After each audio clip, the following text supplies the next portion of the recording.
Subscribe to our YouTube channel and press the bell icon to get the latest updates.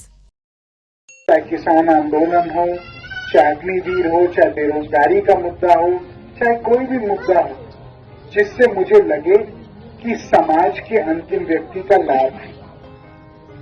दो हिंदुस्तान नहीं होने चाहिए। एक हिंदुस्तान जिसमें अमीर को सारे पूरे अवसर प्राप्त है और दूसरा हिंदुस्तान जिसमें एक आम आदमी का संघर्ष निरंतर है। मैं संघर्ष के खिलाफ नहीं, बट मैं चाहता हूं कि ऐसा हिंदुस्तान बने जिसमें इंसान को अवसर की प्राप्ति की कमी न हो।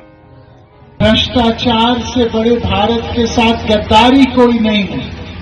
जो लोग पीलीभीत के या बाकी जगह के नेता कमीशन लेते हैं, जो लोग कॉलोनियां काटते हैं बन के, जो लोग पहले मोटरसाइकिल में आते हैं, जीतने के बाद गाड़ियों के काफिले में आते हैं, वो लोग आपके बच्चों का अधिकार छीन रहे हैं। वरुण गांधी, मेनका गांधी के बारे में कोई राजनीतिक प्रतिद्वंदी भी नहीं कह सकता कि हमने कभी भी 1 रुपए का दमन कभी किसी के साथ किया है, 1 रुपए का कमीशन खाया है, 1 रुपए का को किसी के साथ गलत किया है। भीत हमारा घर ही रहेगा, यह हमारे लिए चुनाव क्षेत्र नहीं है। मैं जब इस बार जीता, बहुत लोगों ने मुझे कहा कि एक काम करिए, घर बना दीजिए, बढ़िया घर बना दीजिए। मैंने सोचा कि जब भी पूरा ही मेरा घर है तो फिर मैं एक छोटा सा 1000 गज क्यों फेरूं किसी का। हम लोगों ने लड़ाई में अपने घर देश के नाम कर दिए। मेरे पिताजी ने मारुति गाड़ी को देश के नाम कर दिया। तो हम क्या घर बनाएं? ये छोटा काम नहीं हो सकता। या तो हम दिलों को विराज है या हम ना विराज। लेकिन जमीन घेरने का काम, कॉलोनी काटने का काम, ये हमारा काम नहीं। इसके लिए और बहुत। आपको पता है कि हमारे एक कट्टर ईमानदारी राजनीति है। हमारी राजनीति में न हम कमीशन खाते हैं, न रिश्वत खाते हैं, न अपने लोगों को खाने देते हैं। और आप इसकी तुलना बहुत सारे स्थानीय नेताओं के साथ करें, जो पहला मौका उनको मिलता है तो उनका अपनी जेब इस कदर भरते हैं कि आप उनके जीवन में अंतर देख सकते हैं। जो पहले मोटरसाइकिल चलते हैं वो पद प्राप्त के बाद गाड़ी पे आ जाते हैं। जो गाड़ी से शुरू करते हैं वो फिर काफिले में चलने लगते हैं। लेकिन मैं इसी गाड़ी में आपके पास 5 साल पहले आया, इसी में 2 साल पहले आया, आज इसी में आ रहा हूँ, आगे भी इसी में आऊंगा। क्योंकि मैं पैसे और ताकत को अपनी पूंजी नहीं मानता, मैं आशीर्वाद और रिश्ते को अपनी पूंजी। क्योंकि हम राजनीति कुछ बनने के लिए नहीं आए हैं, कुछ करने के लिए चाह रहा था। तो मैं नाम नहीं लूंगा। तो इसी अपने बरखेड़ा ब्लॉक के एक व्यक्ति गाड़ी में चल रहे थे। मुझे वो आदमी याद आया। मैंने उसकी गाड़ी रोकी। मैंने कहा भाई आपके तो बेटे के जान मैंने बचाई ऑपरेशन में। उसने कहा आज ये बात तो सच है, पुरानी बात है। मैंने कहा जब मैं रहा तो मैंने किया। मैंने कहा आप मेरे खिलाफ वोट मांग रहे हो?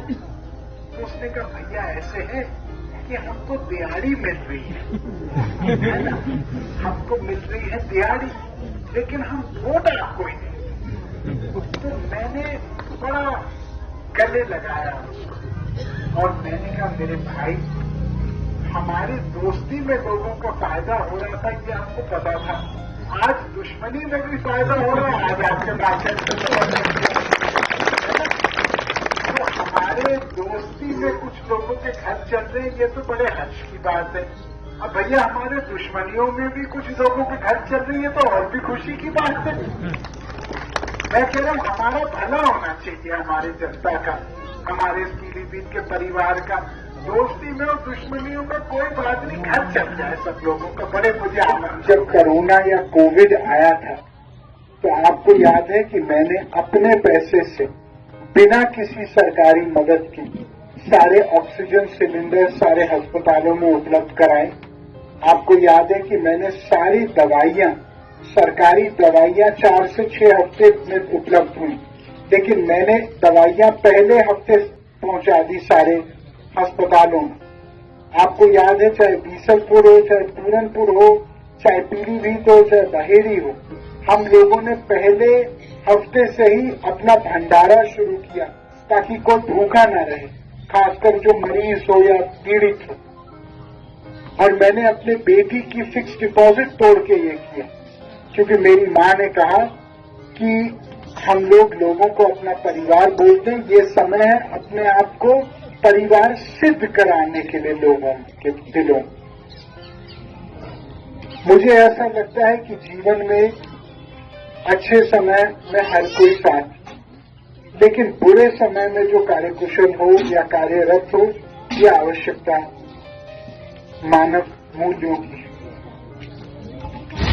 जबकि एक बड़ा उद्योगपति हजारों करोड़ का लोन लेता है और उस उद्योगपति वापस नहीं दिया जाता तो कहता है कि ठीक है 5 साल और ले लीजिए और ब्याज नहीं दीजिए, मूल ही दे दीजिए। क्यों?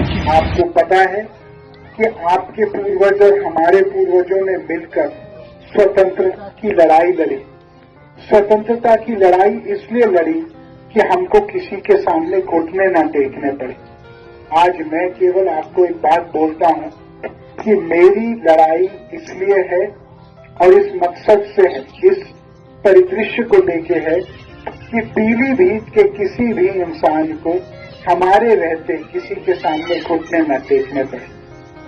आप अपने हर संघर्ष में मुझे शामिल कर सकते हैं, कभी भी मुझे फोन कर सकते हैं। आपको पता मैं फोन खुद उठाता हूं और कभी भी, चाहे सिफारिश हो, इलाज हो, किसी भी तरीके की रक्षा, इतना ही मैं कहना चाहता हूं। भारत मां की जय बोलना केवल एक नारा न महज रह गया। भारत मां की जय तब होगी जब भारत मां के सपूतों के सपने साकार, और यही मेरा लक्ष्य है।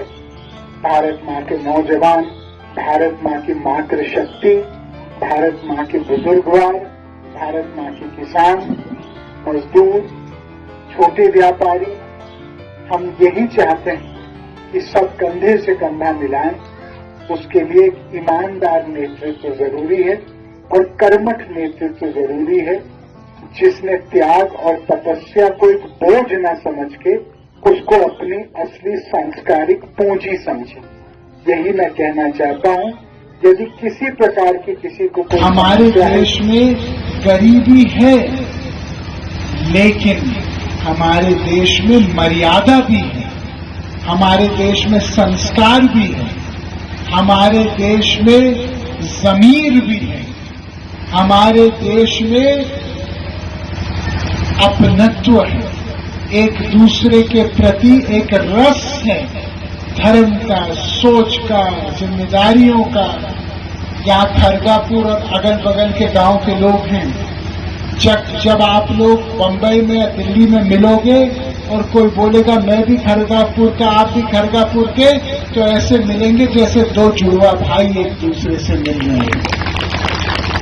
याद रखना, यही हमारी देश की ताकत है। मैं यहाँ पे इसलिए नहीं आया हूँ क्योंकि मैं यहाँ का सांसद हूँ, मैं इसलिए आया हूँ क्योंकि मैं पीलीभीत का बेटा हूँ।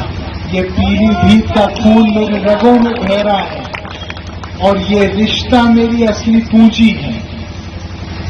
आप कहीं पे जाते हो, कहीं पे भी उत्तराखंड, बरेली, बदायूं, दिल्ली, हरियाणा, भोपाल, कहीं पे पंजाब जाते हो और आप बोलते हो पीलीभीत से हैं, तो लोग कहते हैं वो मेनका गांधी, वरुण गांधी वाला पीलीभीत। क्या मैं सही कह रहा हूं कि मैं गलत कह रहा हूं? तो याद रखो, जैसे आपकी पहचान हमसे जुड़ी है, हमारी भी पहचान आपसे जुड़ी है। हमारे ये संगम में एक है और इस संगम को कभी हल्का मत करना, इस संगम को कभी अपने से अलग मत करना। उनको लग रहा ताकत है जब सामने वाला झुकता है। झुकने की और झुकाने की जरूरत ही नहीं है जिंदगी, बल्कि जितना आदमी फूले और फले तुम्हारे सामने, सोचो उतनी बड़ी ताकत तुम्हारे पास।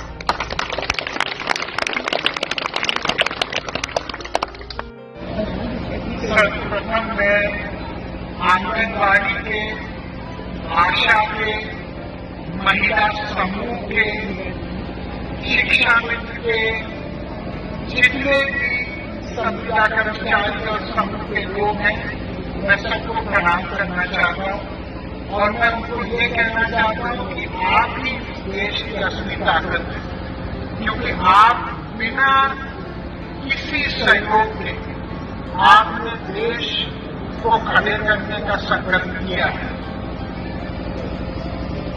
चाहे समूह हो, संविदा, कभी हिम्मत मत हारना।